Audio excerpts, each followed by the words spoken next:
Cek.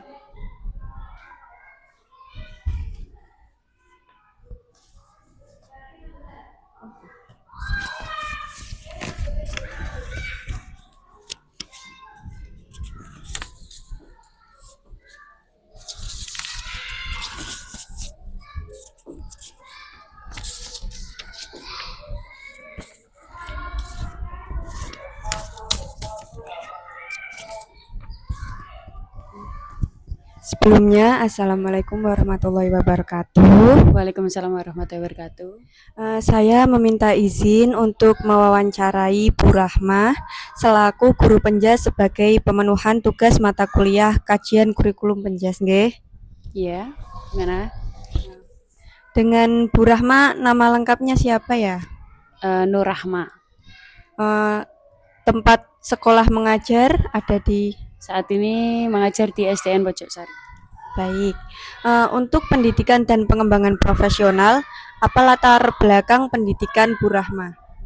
Latar belakang saya kuliah di S1 UNES Pendidikan Kepelatihan Olahraga dan melanjutkan di PPG Prajabatan PJKR di UNES juga. Baik, apakah Anda memiliki sertifikasi atau kualifikasi khusus dalam bidang pengajaran tertentu? Ya, saya memiliki. Apakah Anda secara teratur mengikuti pelatihan atau workshop untuk meningkatkan keterampilan pengajaran Anda? Kebetulan saya sering juga mengikuti workshop seperti itu, peningkatan kurikulum baru. Baik, untuk pendekatan pengajaran, bagaimana Bu Rahma mendefinisikan gaya pengajaran Bu Rahma sendiri? Gaya pengajaran saya kebetulan sudah diterapkan, itu kurikulum merdeka, deep learning, dan lain-lain. Baik, berarti sudah mengikuti kurikulum yang sekarang ya, Bu? Iya, sudah. Apa strategi yang Anda terapkan untuk memastikan bahwa setiap siswa memahami materi pelajaran? Yang pertama, saya memberikan pertanyaan pematik, seperti itu saya menjelaskan dan saya memberikan materi supaya mereka lebih aktif. Baik, bagaimana Anda menyesuaikan pendekatan pengajaran Anda untuk siswa dengan gaya belajar yang berbeda? Dengan cara diferensiasi bahwa anak itu memiliki bakatnya masing-masing. Terus saya klasifikasikan mana yang lebih unggul di pelajaran satu dan unggul di pelajaran lainnya, seperti itu. Untuk pengelolaan kelas sendiri, bagaimana Anda menciptakan lingkungan kelas yang mendukung pembelajaran? Dengan cara siswa itu kan lebih dituntut untuk lebih aktif. Caranya dengan perbanyak permainan dan rekreasi belajar, seperti itu. Jadi siswa tertarik untuk belajar dengan aktif ya, Bu? Iya. Yeah. Apa strategi Anda untuk mengelola perilaku siswa yang tidak sesuai? Strateginya dengan pertama kali kita akan mulai pelajaran itu kita beri motivasi dulu, terus diberikan kata-kata yang membuat anak itu lebih memaknai materi yang akan saya sampaikan. Jadi Bu Rahma memberikan pendekatan psikologi terlebih dahulu ya. Bagaimana Anda merencanakan dan melaksanakan disiplin di dalam kelas? Untuk kedisiplinan, saya menggunakan kontrak awal pembelajaran. Misalnya saat semester 1 itu kami bikin kontrak dulu bahwa jam berapa harus datang, ambil alat, dan ganti baju. Jadi sudah terstruktur dari awal ya, Bu ya? Iya.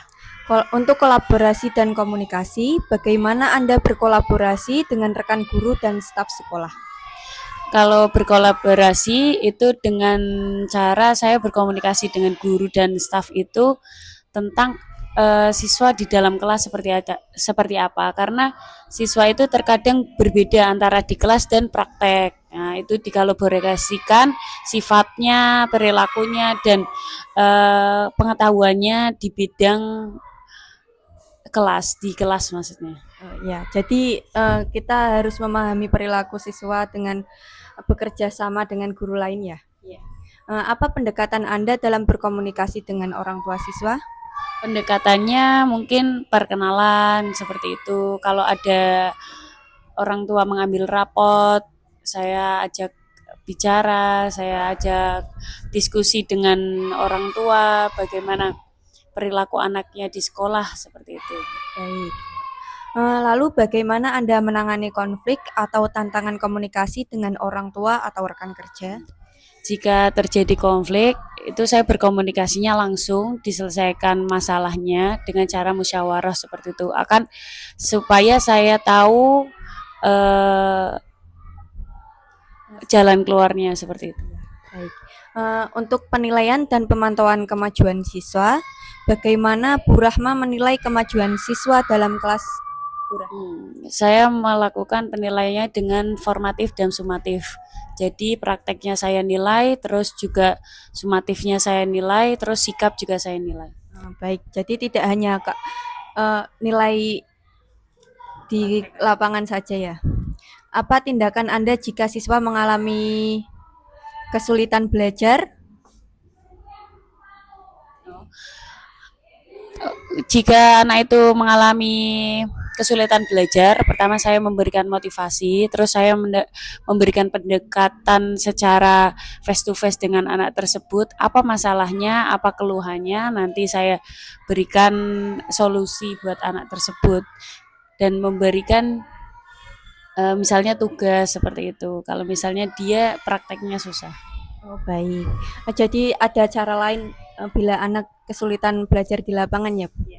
Bagaimana Anda melibatkan siswa dalam proses penilaian dan pemantauan kemajuan mereka?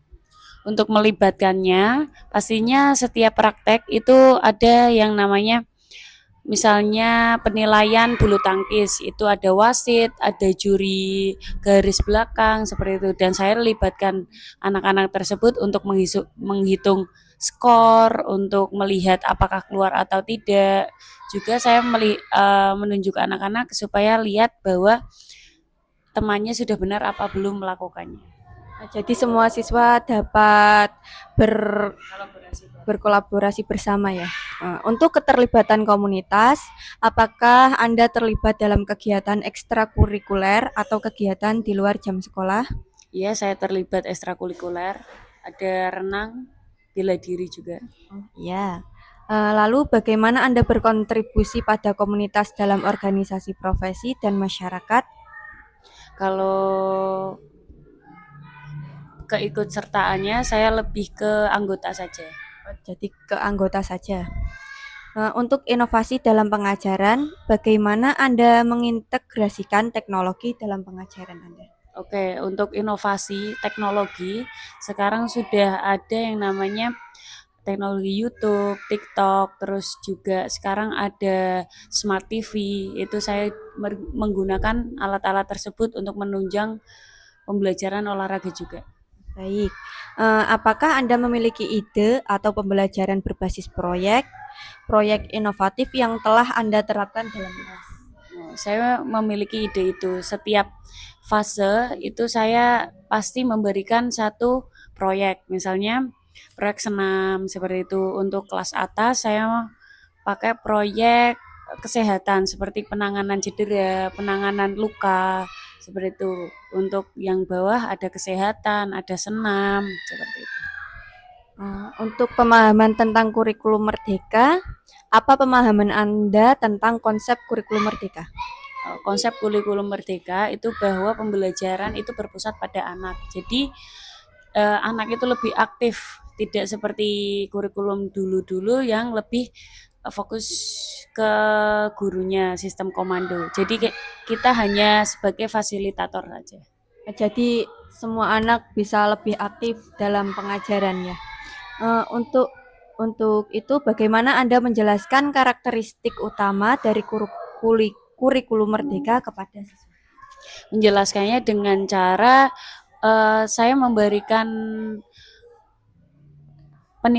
di penilaian sikap, bahwa yang dinilai itu bukan praktek saja, bukan cuma tulisan saja, bahwa sikap, terus kerjasama mereka, karena di kurikulum merdeka kan kerjasama, kreatif, dan keaktifan anak. Jadi saya memberikan masukan kepada mereka bahwa yang dinilai juga nilai dalam keaktifan. Baik. Untuk penerapan prinsip-prinsip kurikulum merdeka dalam pengajaran, bagaimana Anda menerapkan fleksibilitas kurikulum untuk menyesuaikan kebutuhan dan minat siswa di kelas?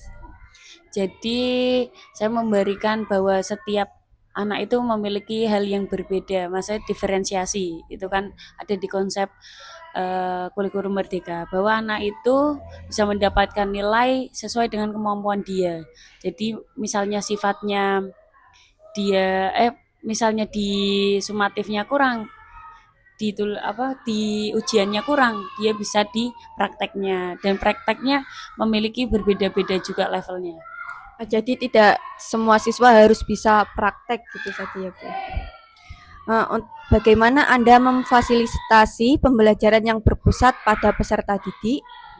Fasilitasinya dengan cara melibatkan anak-anak sebagai contoh temannya, seperti itu, misalnya memimpin memimpin pemanasan, terus juga jadi ketua, terus juga diskusi, terutama diskusi sih. Nanti juga ada presentasi di olahraga juga saya terapkan itu. Baik. Untuk penggunaan sumber belajar berbasis teknologi, bagaimana Anda mengintegrasikan teknologi dalam proses pengajaran sesuai dengan prinsip kurikulum merdeka? Saya menerapkan teknologi seperti YouTube, TikTok seperti itu, dan Smart TV juga saya gunakan seperti itu. Tadi juga udah mulai digunakan Smart TV-nya. Terus YouTube untuk menayangkan gerakan-gerakan untuk lebih anak itu mengetahui gerakan yang profesional. Untuk lebih mengetahui gerakan yang baik dan benar gitu ya Bu ya. Apa jenis sumber belajar digital atau platform pembelajaran yang sering Anda gunakan? Saya menggunakan YouTube, terus Quizzes, Wordboard, terus juga saya ini menggunakan Creative ID, terus juga ada lagi edukatif ID yang di Google ada. Baik. Penilaian formatif dan proses evaluasi, bagaimana Anda melibatkan siswa dalam proses penilaian dan pemantauan kemajuan mereka? Dengan cara tadi keterlibatannya di kerjasama saat misalnya diskusi kayak gitu, terus kerjasama saat penilaian bulu tangkis, mereka jadi wasit, mereka jadi poin, scoring. Baik. Apakah Anda menggunakan metode penilaian formatif dalam mendukung kurikulum merdeka? Ya, saya menggunakan formatif dan sumatif. Untuk kolaborasi antar guru dan pengembangan kolektif, bagaimana Anda berkolaborasi dengan rekan guru dalam merancang dan melaksanakan kurikulum merdeka? Kalau kolaborasinya dengan guru kelas atau guru lain, saya mengkolaborasikan dengan mengetahui nilai sikap mereka di kelas, seperti itu. Apa pengalaman Anda dalam mengembangkan profesional kolektif untuk mendukung kurikulum merdeka? Pengalaman saya dengan menerapkan siswa yang lebih aktif kayak gitu, menerapkan kurikulum merdeka yang siswa lebih aktif, terus diferensiasi, terus diskusi dan pemanasan permainan. Baik. Untuk tantangan dan solusi dalam implementasi kurikulum merdeka, apa tantangan utama yang Anda hadapi dalam menerapkan kurikulum merdeka? Tantangannya yang pertama karena kurikulum yang dulu itu seringkali berpusat pada guru, jadi anak-anak itu lebih ke bermainnya yang monoton. Nah, itu tantangannya saya memberikan permainan-permainan yang edukatif, terus dengan teknologi juga seperti itu. Tantangannya memberikan penerapan kurikulum merdeka sama anak itu karena anak baru mengetahui bahwa pemanasan itu tidak cukup kaki tangan kayak gitu, tapi juga ada permainan. Baik. Jadi ada tidak hanya monoton seperti itu saja seperti dahulu ya Bu ya. Bagaimana Anda mengatasi atau merespon tantangan tersebut? Responnya dengan cara tetap terus melakukan pendekatan dengan anak bahwa anak itu harus aktif seperti itu. Terus memberikan kreasi-kreasi pembelajaran. Untuk partisipasi siswa dan pengembangan karakter, bagaimana Anda mendorong partisipasi aktif siswa dalam proses pembelajaran sesuai dengan semangat kurikulum Merdeka? Berperan aktifnya saat misalnya diskusi. Mereka ada yang berpikir, ada yang menyampaikan pendapat, ada yang uh, berpartisipasi kerjasama seperti itu. Baik. Lalu bagaimana Anda mendukung pengembangan karakter siswa melalui P5 selama pembelajaran? Mendukung P5 itu dengan cara proyek-proyek, misalnya proyek senam, proyek kesehatan seperti itu. Mereka bikin tata cara bagaimana cuci tangan, penanganan cedera, bagaimana penanganannya seperti itu. Jadi